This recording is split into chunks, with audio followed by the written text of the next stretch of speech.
ഇവൾക്ക് അപ്പോ ശരിക്കും എന്നെ ഇഷ്ടാണോ? ഒന്നും മനസ്സിലാകുന്നില്ലല്ലോ. ഭഗവാനെ, എൻ്റെ ജീവിതത്തിൽ ഇനി എന്താ സംഭവിക്കാൻ പോകുന്നതെന്ന് എനിക്കറിയില്ല. എന്തിനാണ് എന്നോട് ഇങ്ങനെ ഈശ്വരൻ ചെയ്തതെന്നും എനിക്കറിയില്ല. എന്തെങ്കിലും ഉദ്ദേശമുണ്ടോ ഭഗവാനെന്ന് പോലും എനിക്കൊരു നിശ്ചയവുമില്ല.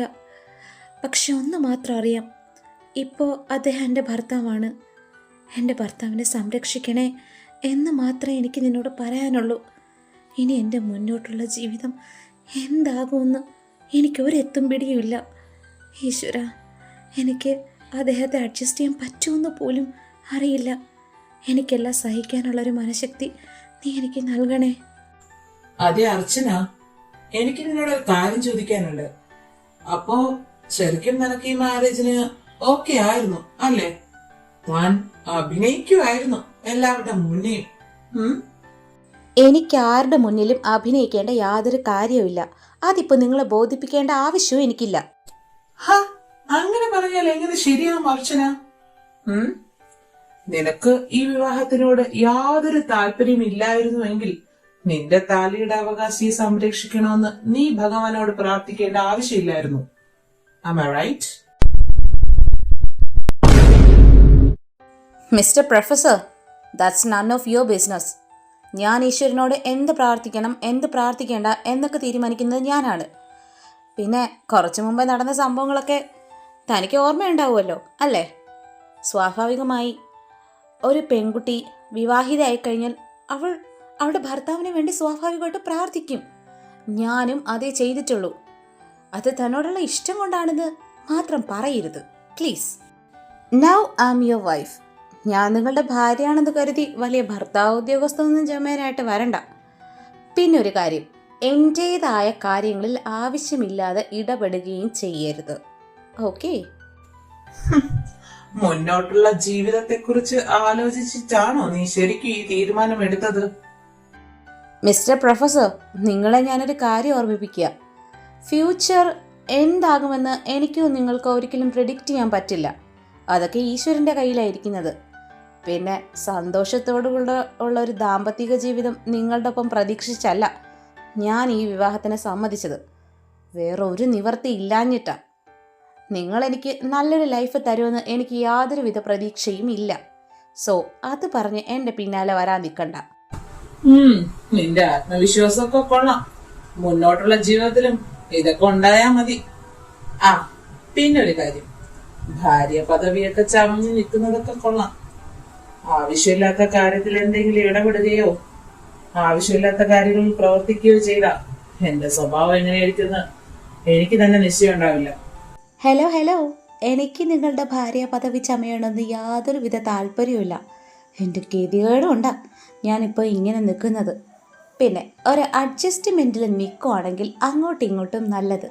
അല്ലാതെ എനിക്കിട്ട് പണിയാനാണ് ഉദ്ദേശമെങ്കിൽ പ്രൊഫസർ വാങ്ങിക്കൊണ്ടേ പോകൂ.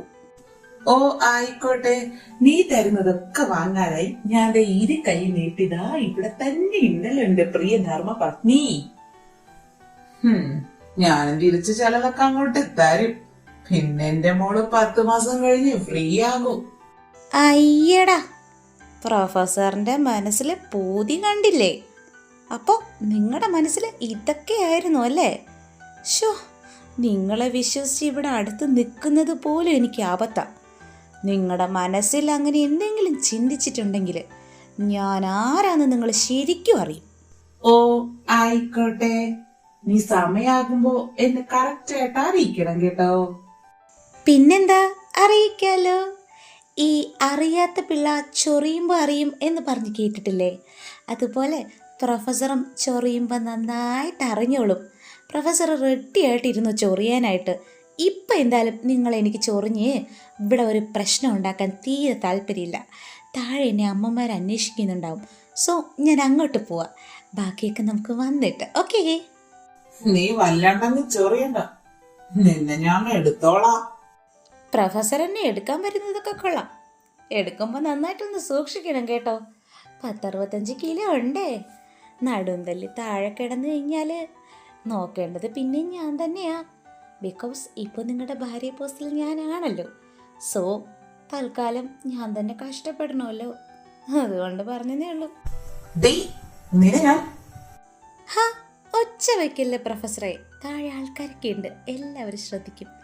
എന്നാ ഞാൻ അങ്ങോട്ട് പോട്ടെ. അങ്ങനെ വലിയൊരു ചടങ്ങ് കഴിഞ്ഞു. വിവാഹം വളരെ മംഗളമായിട്ട് തന്നെ അവസാനിച്ചു. യാതൊരു തടസ്സവും ഉണ്ടായില്ല. തിരുമേനി പറഞ്ഞതുപോലെ നന്നായി തന്നെ എല്ലാം അവസാനിച്ചു. സംഗീതിച്ച് ആ പറഞ്ഞ കാര്യം ശരിയാ. വിവാഹം വളരെ മംഗളമായിട്ട് തന്നെ നടന്നു. എൻ്റെ 2 മക്കളെയും ഞാൻ യോഗ്യന്മാരായ 2 പുത്രന്മാരുടെ കയ്യിൽ ഏൽപ്പിച്ചപ്പോൾ ഉണ്ടായ സന്തോഷം എനിക്ക് പറഞ്ഞറിയിക്കാൻ പോലും കഴിയില്ല. ഞാൻ ആദ്യം ഒന്ന് ഭയന്നിരുന്നു, പക്ഷേ വളരെ മംഗളമായിട്ട് തന്നെ എല്ലാം അവസാനിച്ചു. ഹാ, എന്താ രാധിക ഇത്? നീ എന്നെയും കൂടെ വിഷമത്തിലാക്കുവാണോ ഈ ചെയ്യുന്നത്? സമാധാനിക്ക് നീ. നമ്മുടെ മക്കൾ രണ്ടുപേരും നമ്മുടെ കണ്ണെത്താ ദൂരത്ത് തന്നെ ഇല്ലേ? അങ്ങനെയൊന്നും അല്ല മഹിയേട്ടാ. ചെറിയൊരു വിഷമം തോന്നി എന്നുള്ള ശരിയാ, പക്ഷേ ഇതങ്ങനെയല്ല. സങ്കടവും സന്തോഷവും ഒക്കെ കൂടിക്കലർന്നൊരു സിറ്റുവേഷൻ. അതാ എനിക്കിപ്പോൾ. അഞ്ജലി മോളുടെ കാര്യം നമ്മൾ നിശ്ചയിച്ച പോലെ നടത്താൻ തന്നെ ഇരുന്നതായിരുന്നല്ലോ. എന്നാൽ അച്ചുമോളുടെ കാര്യം ഇങ്ങനെയൊക്കെ നടക്കുമെന്നൊട്ടും പ്രതീക്ഷിച്ചതേ അല്ല. പിന്നെ ആകെയുള്ള സമാധാനം സംഗീത മോനാണല്ലോ. അവളുടെ പ്രതിശ്രുത വരണമെന്ന് ആലോചിക്കുമ്പോഴാണ് അവൻ അവളെ പൊന്നുപോലെ നോക്കും. എൻ്റെ 2 മക്കളും എൻ്റെ കൺമുന്നിൽ തന്നെ ഉണ്ടല്ലോ. അത് തന്നെ ഏറ്റവും വലിയ സന്തോഷമല്ലേ എനിക്ക്. മതി മതി മതി, സന്തോഷവും സങ്കടമൊക്കെ കഴിഞ്ഞെങ്കിലേ നമുക്ക് 2 പേർക്കും ചെയ്യാനായിട്ട് കുറേ ജോലികൾ ഇനിയും ബാക്കിയുണ്ട്. നമുക്കെന്നാ കിച്ചണിലോട്ട് പോയാലോ രാധികേ? ആ, പറഞ്ഞത് ശരിയാ. നിങ്ങൾക്ക് രണ്ടുപേർക്കും ചെയ്തു തീർക്കാൻ ഇനി ഒരുപാട് കാര്യങ്ങൾ ബാക്കിയുണ്ട്. അവിടെ ഞങ്ങൾക്ക് ആർക്കും പ്രവേശനമില്ല, അല്ലേടോ മഹി? ആ, അതെ അതെ. എന്നാ നിങ്ങളുടെ കാര്യങ്ങളൊക്കെ നടക്കട്ടെ, ഞങ്ങളെന്നാ അപ്പുറത്തുണ്ടാവും. ആ ശരി മഹിയേട്ടാ. രാധികയെ നമുക്കെന്നാ കിച്ചണിലോട്ട് പോയാലോ? ആ സംഗീതേച്ചി, നമുക്കെന്നാ അങ്ങോട്ട് പോവാം. കുട്ടികൾക്കുള്ള പാലൊക്കെ തിളപ്പിക്കാനുണ്ടല്ലോ. പിന്നെ അതുപോലെ കുറച്ച് ഫ്രൂട്ട്സൊക്കെ അവരുടെ റൂമിൽ കൊണ്ട് വെക്കാനുണ്ട്. രാധികയെ, നീ ഇങ്ങനെ തമാശ പറയാതെ. കുട്ടികൾക്ക് പാല് തിളപ്പിക്കുന്ന പോലെ നീ പറയുന്നത്. അവരുടെ ശാന്തി മുഹൂർത്തം നടക്കാനുള്ള ചടങ്ങിന് വേണ്ടിയിട്ടുള്ള പാലെന്ന് പറയും. അല്ലാതെ ഇങ്ങനെയൊക്കെ പറഞ്ഞ് ആർക്കേലും മനസ്സിലാവോ? ആളുകളൊക്കെ നിന്നെ കളിയാക്കും. ഒന്ന് പോ എൻ്റെ സംഗീതേച്ചി, കളിയാക്കാതെ. വിവാഹം കഴിഞ്ഞ കുട്ടികൾക്ക് പാല് തിളപ്പിക്കുക എന്ന് പറയുന്നതിൽ എന്താ തെറ്റിയിരിക്കുന്നത്? അതൊക്കെ മനസ്സിലാക്കാനുള്ള ബുദ്ധിയൊക്കെ ഈ കണ്ടോണ്ടിരിക്കുന്നവർക്കുണ്ടാവും. നിങ്ങൾക്ക് എന്തായാലും മനസ്സിലായില്ലേ ഇത് അവരുടെ ഫസ്റ്റ് നൈറ്റിന് വേണ്ടിയിട്ടുള്ളതാന്ന്? സമ്മതിച്ചേ. ഈ പാവ സംഗീതയെ വെറുതെ വിട്ടേക്ക്. രാധിക ഫാൻസ് എല്ലാം കൂടെ ഈ സംഗീതയെ പിടിച്ചങ്ങ് ഏറെ കയറ്റി നിർത്തി പൊരിക്കും. അതുകൊണ്ട് നമ്മളെ വിട്ടേക്ക്. അതാണ് എൻ്റെ പിള്ളേര്. അല്ലെങ്കിലും എൻ്റെ പിള്ളേരൊക്കെ പൊളിയാ. ബൈ ദ ബൈ, നമ്മൾ ടോപ്പിക്കിൽ നിന്നും തെന്നി മാറുന്നു. ആ, അത് ശരിയല്ലേ. ഞാനെന്തായാലും പെട്ടെന്ന് പോയി പാല് തിളപ്പിക്കട്ടെ. ആടോ, ഞാനെന്തായാലും ഒന്ന് അച്ചുമോളുടെ റൂം വരെ പോകുക. എനിക്ക് മോളെ ഒന്ന് കാണണം. ആ കുട്ടി ഇതൊന്നും പ്രതീക്ഷിക്കാതെയാണല്ലോ സംഭവിച്ചത്. അവളുടെ സിറ്റുവേഷൻ എനിക്ക് മനസ്സിലാകും. ഞാനൊന്ന് മോളെ കണ്ട് സംസാരിച്ചിട്ട് വരാം കേട്ടോ. ആ ശരി സംഗീതേച്ചി. ചേച്ചി അച്ചുവിൻ്റെ അടുത്ത് പോയിട്ട് വാ. ഞാനപ്പോഴത്തേക്കും ഇവിടുത്തെ കാര്യങ്ങളൊക്കെ നോക്കാം. മോളെ, അച്ചു. ആ, എന്താ ആൻറ്റി? ഹേയ്, പ്രത്യേകിച്ചൊന്നുമില്ല. ഞാൻ വെറുതെ മോളുടെ അടുത്തേക്ക് വന്നതാ. മോള് ഓക്കെ ആണോ? അത് ആൻറ്റി, ഞാൻ ഓക്കെയാണ്. എന്താ പറ്റി? അത് നുണ. എന്തിനാ മോൾ ഇങ്ങനെ വിഷമം ഹൈഡ് ചെയ്യുന്നത്? എനിക്ക് മനസ്സിലാകും മോൾക്കൊരിക്കലും അഡ്ജസ്റ്റ് ചെയ്യാൻ പറ്റിയ ഒരു കാര്യമല്ല ഇന്ന് സംഭവിച്ചതെന്ന്. മോൾക്ക് ഒരുപാട് സ്വപ്നങ്ങളും ആഗ്രഹങ്ങളും ഉണ്ടായിരുന്നെന്നും എനിക്ക് മനസ്സിലാക്കാൻ കഴിയുന്നുണ്ട്. അതൊക്കെ ഒരൊറ്റ നിമിഷം കൊണ്ട് നഷ്ടപ്പെട്ടു പോയതിൻ്റെ വിഷമം നിൻ്റെ മുഖത്ത് നന്നായി എനിക്ക് അറിയാൻ കഴിയുന്നുണ്ട്. ഈ ലോകത്ത് നമ്മൾ ചിന്തിക്കുന്നതൊന്ന്, നമുക്ക് നടക്കുന്നത് മറ്റൊന്ന്. അങ്ങനെയാണ്. എനിക്ക് മോളോട് ഒരു കാര്യം മാത്രമേ പറയാനുള്ളൂ. അഡ്ജസ്റ്റ് ചെയ്ത് ജീവിതം നശിപ്പിക്കണമെന്നല്ല പറയാനുള്ളത്. പകരം അണ്ടർസ്റ്റാൻഡ് ചെയ്ത് ലൈഫ് എൻജോയ് ചെയ്യുക. അവനൊരു മുൻകോപക്കാരനൊക്കെയാ. പക്ഷേ അവനെ മനസ്സിലാക്കുകയാണെങ്കിൽ അവനോളം മനോഹരമായത് മറ്റൊന്ന് നിനക്ക് ഇല്ലാത്തതുപോലെ ഫീൽ ചെയ്യും. ഞാനീ പറയുന്നത് എൻ്റെ മോനായതുകൊണ്ടൊന്നുമല്ല, സത്യമാണ് പറയുന്നത്. മോള് മനസ്സിലാക്കുമ്പോൾ ഈ വിഷമമൊക്കെ മാറും. മാറും. അണ്ടർസ്റ്റാൻഡ് ചെയ്യാൻ പോയിട്ട് അഡ്ജസ്റ്റ് ചെയ്യാൻ പോലും അയാൾ കൂട്ടാക്കുന്നില്ല. പിന്നെ അല്ലേ ഇവർ പറയുന്ന പോലെ തന്നെയെല്ലാം നടക്കാൻ പോകുന്നത്. എൻ്റെ ദൈവമേ, ഇതിലും വലിയ വിധി എനിക്ക് എന്താ കിട്ടാനുള്ളത്? ഞാൻ ട്രൈ ചെയ്യാം ആൻറ്റി. എനിക്ക് മോളെ മനസ്സിലാക്കാൻ പറ്റുന്നുണ്ട്. ഞാനീ പറയുന്നത് പോലെ ഈസി അല്ല ഒരു കാര്യമൊന്നും എനിക്ക് നന്നായിട്ട് അറിയാം. പിന്നെ നിങ്ങൾ രണ്ടുപേരും പരസ്പരം മനസ്സിലാക്കി ജീവിച്ചാൽ മാത്രമേ നിങ്ങളുടെ ജീവിതത്തിന് ഒരു അർത്ഥം ഉണ്ടാവൂ. ഇത്രയും ദിവസം നിങ്ങൾ വഴക്കിട്ടതുപോലെയല്ല നിങ്ങളുടെ ആഫ്റ്റർ മാരേജ്. സോ അതുകൊണ്ട് രണ്ടുപേരും പരസ്പരം മനസ്സിലാക്കി ജീവിക്കണം. പിന്നെ അവനോട് ഞാൻ സംസാരിച്ചോളാം. പിന്നെ മറ്റൊരു കാര്യം, കോളേജിൽ ഈ കാര്യം വേറെ ആർക്കും തൽക്കാലം അറിയില്ലല്ലോ. മോളായിട്ട് ആരോടും പറയാൻ നിൽക്കണ്ട. അറിയുമ്പോൾ അറിയട്ടെ. തൽക്കാലം മോളുടെ സ്റ്റഡീസും കാര്യങ്ങളൊക്കെ നടക്കട്ടെ. അയ്യോ, എനിക്ക് പറയാൻ നല്ല ഇൻട്രസ്റ്റിംഗ് ആണല്ലോ ഈ കാര്യം. ശരി ആൻറ്റി, ഞാനായിട്ട് ആരോടും പറയില്ല. പിന്നെ ഈ ഒരു വിവാഹത്തോട് എനിക്ക് താല്പര്യമില്ലായിരുന്നു എന്നുള്ളതൊക്കെ സത്യം തന്നെയാണ്. പക്ഷേ ഇതെൻ്റെ ലൈഫാണല്ലോ. അതുകൊണ്ട് ഞാൻ പ്രൊഫസറെ സംഗീതേട്ടനെ മനസ്സിലാക്കാൻ ശ്രമിക്കാം. മോളവനെ പ്രൊഫസർ എന്നാ വിളിക്കുന്നല്ലേ? സാരമില്ല, മോൾക്ക് പ്രൊഫസർ എന്നാ വിളിക്കുന്നത് കംഫർട്ടെങ്കിൽ അങ്ങനെ വിളിച്ചാൽ മതി. പതിയെ അത് സംഗീതേട്ടാന്ന് മാറ്റിയാൽ മതി. ഉടനെ തന്നെ ഇതൊക്കെ മാറ്റാനായിട്ട് പറ്റില്ലല്ലോ. മോള് അവനെ മനസ്സിലാക്കി ഇഷ്ടപ്പെട്ട് തുടങ്ങുമ്പോൾ ഇതൊക്കെ തനിയെ മാറിക്കോളും. അത് പിന്നെ കോളേജിൽ പ്രൊഫസർ എന്ന് വിളിക്കുമ്പോൾ അങ്ങനെ വന്നു പോകുന്നത് ആൻറ്റി. ഞാൻ പതിയെ ശ്രമിക്കാം സംഗീതേട്ടാന്ന് വിളിക്കാൻ. അതെന്താന്ന് വെച്ചാൽ നിങ്ങളായിക്കോ. നിങ്ങൾ രണ്ടുപേരും സംസാരിച്ചിട്ട് അങ്ങോട്ടും ഇങ്ങോട്ടും പരസ്പരം എന്തൊക്കെയാണ് വിളിക്കേണ്ടതെന്നുള്ളത് നിങ്ങൾ ആലോചിച്ച് തീരുമാനിക്കുക. പിന്നെ ഒരു കാര്യം, ഈ ആൻറ്റി വിളി വേണ്ട, അമ്മാന്ന് വിളിച്ചാൽ മതി. നിൻ്റെ അമ്മയെ പോലെ തന്നെയല്ലേ ഞാനും. സോ അമ്മാന്ന് വിളിച്ചാൽ മതി. മോളെ, ഞാൻ താഴെ കിച്ചണിലോട്ട് പോവാം. രാധിക അവിടെ ഒറ്റയ്ക്കാണ്. എനിക്കങ്ങോട്ട് പോയേ പറ്റൂ. അപ്പോൾ ഞാൻ അങ്ങോട്ട് ചെല്ലാം. ശരി ആൻറ്റി. സോറി അമ്മ. സാരമില്ല, അമ്മാന്ന് വിളിച്ച് ശീലിക്കുമ്പോൾ ഈ ആൻറ്റി എന്നുള്ള വിളി തനിയെ മറന്നു പൊക്കോളൂ. ശരി, എന്നാൽ ഞാൻ അങ്ങോട്ട് പോട്ടെ മോളെ. തങ്കഭസ്മക്കുറിയിട്ട തമ്പുരാട്ടി, നിന്റെ തിങ്കളാഴ്ച നൊയമ്പിന്ന മുടക്കും ഞാൻ. ഇന്ന് തിങ്കളാഴ്ച നൊയമ്പ് ഞാൻ മുടക്കിയിരിക്കും. അയ്യോ, ഇന്ന് തിങ്കളാഴ്ച തന്നെയാണോ? വെള്ളിയാഴ്ചയല്ലേ? വെള്ളി തന്നെയാണോ? ആർക്കറിയാം. ഈ ആഴ്ചയിലൊന്നും ഒരു പ്രസക്തിയില്ല. അതൊക്കെ അറിഞ്ഞിട്ട് എന്തിനാ അല്ലേ? എന്താണാവോ മൈ ഡിയർ ഹസ്ബൻഡിന് ഇത്ര വലിയ സന്തോഷം? ആരെവിടെ?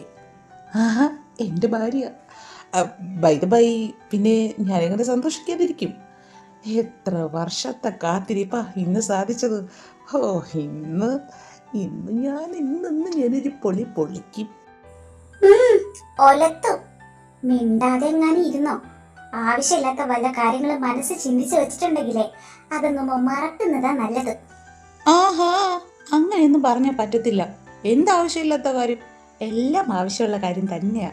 എത്ര കാലം കൊണ്ട് കാത്തിരിക്കുന്നതാ ഈ ഒരു നിമിഷത്തിന് വേണ്ടി. അതെന്നെ കൊണ്ട് മുടക്കാനൊന്നും പറ്റത്തൊന്നുമില്ല. അല്ല, എന്തിനാണാവോ മാഡം ഇപ്പൊ ഇങ്ങനത്തെ കണ്ടീഷൻസ് ഒക്കെ വയ്ക്കുന്നത്? എന്താന്ന് സംഗീതേട്ടനെ അറിയില്ല അല്ലേ? നമ്മളിങ്ങനെ സന്തോഷിച്ച് കളിച്ച് ചിരിച്ച് അടിച്ചു പൊളിച്ച് നടക്കുമ്പോൾ അപ്പുറത്ത് നമ്മളെ പോലെ ഒരേ ദിവസം വിവാഹം കഴിച്ച രണ്ടുപേരുണ്ട്. നമ്മൾ അവരെ കുറിച്ച് ചിന്തിക്കണം. അവർ രണ്ടുപേരും എന്തുമാത്രം വിഷമത്തിലായിരിക്കുന്നറിയോ? പരസ്പരം ഇഷ്ടപ്പെടാത്ത വിവാഹം കഴിച്ചതിൽ ഒരുപാട് ദുഃഖിതരാണ് അവർ രണ്ടുപേരും.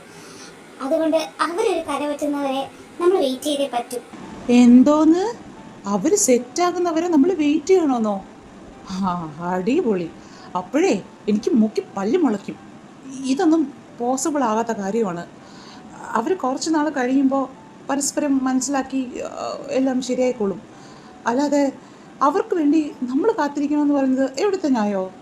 ഭക്ഷണം വേകുന്നത് വരെ കാക്കാൻ അറിയെങ്കിൽ അത് തണുക്കുന്നവരെ വെയിറ്റ് ചെയ്യാനും പഠിക്കണം, മനസ്സിലായോ? നടക്കില്ല. നീ പറയുന്നതൊന്നും എനിക്ക് അക്സെപ്റ്റ് ചെയ്യാൻ പറ്റുന്ന കാര്യങ്ങളല്ല. ഇത്രയും വർഷം വരെ കാത്തിരുന്നു, ഇനി എന്നെ കൊണ്ട് പറ്റത്തില്ല. മര്യാദയ്ക്ക് നീ ലൈറ്റ് ഓഫ് ചെയ്തിട്ട് വന്ന് കിടക്കാൻ നോക്ക്. ഇനി ഒന്നും നീ പറയാൻ നിൽക്കണ്ട. നടക്കില്ലെങ്കിൽ അവിടെ നിക്ക്, അല്ലെങ്കിൽ കിടക്ക്, അതോ അല്ലെങ്കിൽ ഇരിക്ക്. അല്ലാതെ എനിക്ക് വേറെ പണിയുണ്ട്. നിങ്ങളുടെ ഇവിടെ കൂത്തും കണ്ടുകൊണ്ട് നിൽക്കാനുള്ള സമയം എനിക്കില്ല. അതേടി, അതെ, കൂത്ത് തന്നെ കൂത്ത്. ഇവിടെ ചാക്യാർ കൂത്താ നടക്കുന്നത്.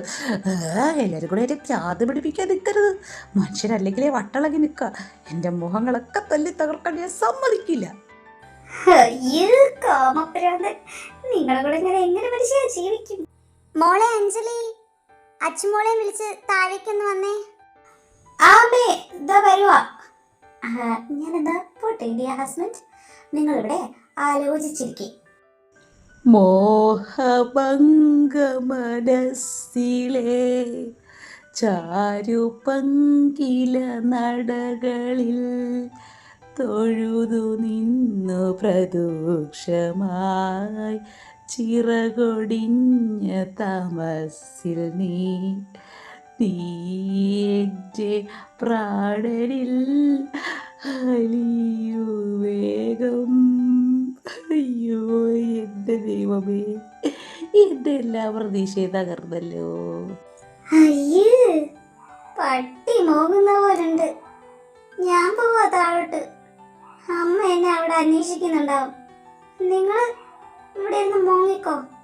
കണ്ടിന്യൂ. നീ പോടി ദുഷ്ടേ, എൻ്റെ പ്രതീക്ഷയൊക്കെ പോയി. രണ്ടുപേരും താഴേക്ക് വന്നു. കാണാതായപ്പോ ഞാൻ മുകളിലേക്ക് വരണമെന്ന് കരുതിയതാ. അപ്പോഴേക്കും നിങ്ങൾ താഴെ എത്തി. മക്കളെ, ഇതാ നിങ്ങൾക്ക് രണ്ടുപേർക്കുള്ള പാല് ഇതാ ഇതിൽ ഇരിപ്പുണ്ട്. രണ്ടുപേരും ഓരോ ഗ്ലാസ് എടുത്തോളൂ. ഇതിലൊന്നും വലിയ കാര്യമൊന്നുമില്ല. പണ്ട് മുതലേ നടത്തി വരുന്ന ഒരു ചടങ്ങ്, അത്രയേ ഉള്ളൂ. വിവാഹിതരായവർക്ക് രാത്രി ശാന്തി മുഹൂർത്തത്തിന് മുമ്പ് ഈ പാൽ ഗ്ലാസ് കൊടുത്തേക്കും. ഇതൊരു ചടങ്ങ്, പണ്ട് മുതലേ നടത്തുന്ന ഒരു ആചാരം, അത്രയേ ഉള്ളൂ. ഇത് നിങ്ങൾ രണ്ടുപേരും മുറിയിലേക്ക് കൊണ്ടുപോകണം. എന്നിട്ട് പകുതി ഒരാൾ കഴിച്ച് പകുതി മറ്റേ ആൾ കഴിക്കണം. അതായത് ഭാര്യയും ഭർത്താവും പകുതി ഷെയർ ചെയ്യണം. മനസ്സിലായോ? മനസ്സിലായമ്മേ. എന്നാ രണ്ടുപേരും ഓരോ ഗ്ലാസ് എടുത്ത് അവരവരുടെ മുറിയിലേക്ക് പോക്കോളൂ. ഭർത്താക്കന്മാർക്ക് പകുതി കൊടുത്ത് ഭാര്യമാരും കഴിച്ചിട്ട് കിടന്നുറങ്ങിക്കോ. Good night. ഇതെന്ത് ചടങ്ങാ? ഒരാൾ കഴിച്ചതിൻ്റെ ബാക്കി മറ്റേ ആൾ കഴിക്കണമെന്നൊക്കെ പറയുന്ന എങ്ങനെ ശരിയാവും? അതും പാലോ? എനിക്ക് പാല് കുടിക്കുന്നത് ഇഷ്ടമല്ല. ഇങ്ങനെയും ചില ചടങ്ങുകൾ ബാക്കിയുണ്ട്. മര്യാദയ്ക്ക് പറയുന്നത് അങ്ങോട്ട് അനുസരിച്ചാൽ മതി. നിനക്കെന്താ പാല് കുടിച്ചാൽ? അമ്മയ്ക്ക് അറിയില്ലേ എനിക്ക് പാൽ ഇഷ്ടമല്ലാന്ന്? പിന്നെ എന്തിനാ എന്നോട് പാല് കുടിക്കണമെന്ന് നിർബന്ധിക്കുന്നത്? പിന്നെ പ്രൊഫസറിന് വേണമെങ്കിൽ ഞാൻ കൊണ്ടുപോയി കൊടുക്കാം, അല്ലാതെ എനിക്കെങ്ങും വേണ്ട ഈ പാലൊന്നും. പിടിക്കണേ ഈ പാൽ ഗ്ലാസ്.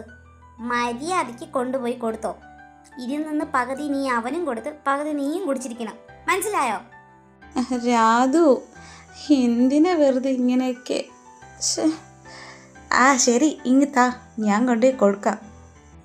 ഈ പാല് കൊണ്ടുപോയി കൊടുത്താൽ മാത്രം പോരാ.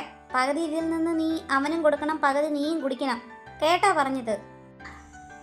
കേട്ടു. ഇനി പറഞ്ഞത് കേട്ടില്ല എന്ന് വേണ്ട, ഞാൻ കുടിച്ചോളാം. പോരെ? ശരി, എന്നാ രണ്ടുപേരും റൂമിലേക്ക് പോക്കോ. നീ എന്തിനാ രാധികയെ മോളെ വഴക്ക് പറയാൻ പോയത്? നമ്മള് അവളുടെ ഭാഗത്തു നിന്നും കൂടെ ചിന്തിക്കണ്ടേ? പാവം കുട്ടിക്കത് വിഷമായെന്നാ തോന്നുന്നേ. ഇത്തിരി വിഷമൊക്കെ ആകട്ടെ. എനിക്കറിയാം പുള്ളിക്കാരി ഇവിടുന്ന് പരിഭവിച്ചാൽ പോയതെന്ന്. സാരമില്ല, ഇവളോട് ഈ രീതിക്ക് പറഞ്ഞാൽ മാത്രമേ ഇവൾ അനുസരിക്കുള്ളൂ. അല്ലാതെ ഞാൻ നോക്കിയിട്ട് വേറെ ഒരു മാർഗ്ഗമില്ല. പിന്നെ അവളുടെ സിറ്റുവേഷൻ അറിയാത്തത് കൊണ്ടല്ല, അവർ രണ്ടുപേരും പരസ്പരം മനസ്സിലാക്കണം. അതിന് നമ്മളും കൂടെ കുറച്ച് പ്രയത്നിക്കണമല്ലോ. ഡോറ് ലോക്കല്ല, വെറുതെ കിടന്ന് മുട്ടണ്ട ഡോറില്. അകത്തേക്ക് കയറി വാ. എന്താ, എന്ത് വേണം നിനക്ക്? പാല്. എന്താന്ന്? പാലോ? ഇതാരാ തന്നയിച്ചത്? എനിക്കൊന്നും വേണ്ട. എനിക്ക് പാല് കുടിക്കേണ്ട ശീലമൊന്നുമില്ല. ഇത് സംഗീതമ്മ തന്നയച്ചതാ. ഓ, അമ്മ തന്നയച്ചതായിരുന്നോ? ആ ടേബിളിൽ എങ്ങനെ വെച്ചേക്ക്. എനിക്ക് കുറച്ച് തിരക്കുണ്ട്. ഞാൻ ഫ്രീ ആകുമ്പോ എടുത്ത് കുടിച്ചോളാം. ഇനി എന്താ, എന്തിനാ ഇങ്ങനെ നിൽക്കുന്നത്? എനിക്ക് ഉറക്കം വരുന്നു, കിടക്കണം. നീ പോയി കിടന്നോ? ഞാൻ നിന്നെ പിടിച്ചു വെച്ചേക്കുവാണോ കിടക്കരുതെന്നും പറഞ്ഞ്? അത് പിന്നെ കുറച്ചൊന്ന് ബെഡിൽ നിന്ന് ഒന്ന് ഒതുങ്ങി മാറി കിടന്നിരുന്നെങ്കിൽ എനിക്കൊന്ന് കിടക്കായിരുന്നു. വാട്ട്? ഇവിടെ കിടക്കാനോ? എന്റെ ബെഡ്റൂമില്, എന്റെ ബെഡില്? No way. നീ അങ്ങനെ നിന്റെ ബെഡ്റൂമിൽ പോയി കിടക്ക്, അല്ലാതെ എന്റെ ബെഡ്റൂമിലല്ല കിടക്കേണ്ടത്. ആഹാ, എങ്കിൽ അതൊന്ന് കാണുമല്ലോ. എന്നാ ഞാൻ ഈ ബെഡ്റൂമിലേ കിടക്കും. സത്യം പറഞ്ഞാൽ നിങ്ങളുടെ ബെഡ്റൂമിൽ നിങ്ങൾക്കൊപ്പം കൂടെ കഴിയാൻ എനിക്ക് തീരെ താല്പര്യമില്ലാതിരുന്നതാ. പക്ഷെ നിങ്ങൾ ഈ പറഞ്ഞ വർത്തമാനത്തിന് ഞാൻ ഇനി ഈ ബെഡ്റൂം വിട്ട് പോകാൻ ഉദ്ദേശിക്കുന്നില്ല. എന്തായാലും ഞാൻ നിങ്ങളുടെ ഭാര്യയാണല്ലോ, അതുകൊണ്ട് നിങ്ങൾക്ക് എന്നെ പിടിച്ചിറക്കി വെളിയിൽ വിടാനും സാധിക്കില്ല. ആഹാ, എന്നെ എനിക്കിന്ന് കാണുമല്ലോ നീ ഇവിടെ കിടക്കുന്നത്. പിന്നെന്താ, നമുക്ക് കാണാം. ഞാൻ ഇവിടെ കിടക്കും.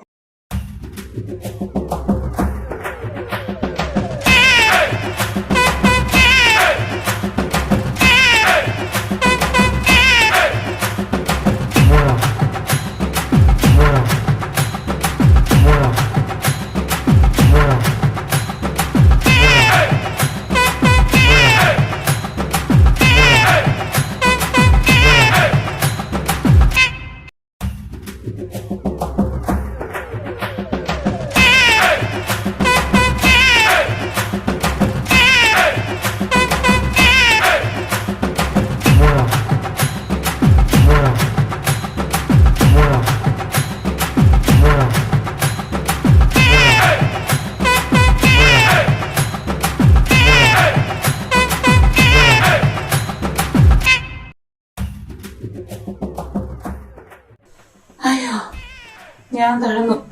ഇതിലെ സ്റ്റാമിന കുറച്ച് കൂടുതലാ. അയ്യോ, ഞാനും തളർന്നു. ഇങ്ങനെ ഒടുക്കത്തെ സ്റ്റാമിനയാ. എന്തായാലും നീ എന്റെ ഭാര്യയല്ലേ, അപ്പോ നമുക്ക് ആ ചടങ്ങ് നടത്തിയേക്കാം അല്ലേ? എന്ത് ചടങ്ങ്? ഏത് ചടങ്ങാ? നിനക്ക് മനസ്സിലായില്ലേ? നമ്മുടെ ഫസ്റ്റ് നൈറ്റ്. ഫസ്റ്റ് നൈറ്റോ? വേഗം വാ വാ വാ, നമുക്ക് തീരെ സമയമില്ല. എന്തിന്? എവിടേക്ക്? താൻ എന്ത് കാണിക്കാൻ പോവാ? ഞാനൊന്നും കാണിച്ചില്ലല്ലോ. കാണിക്കാം.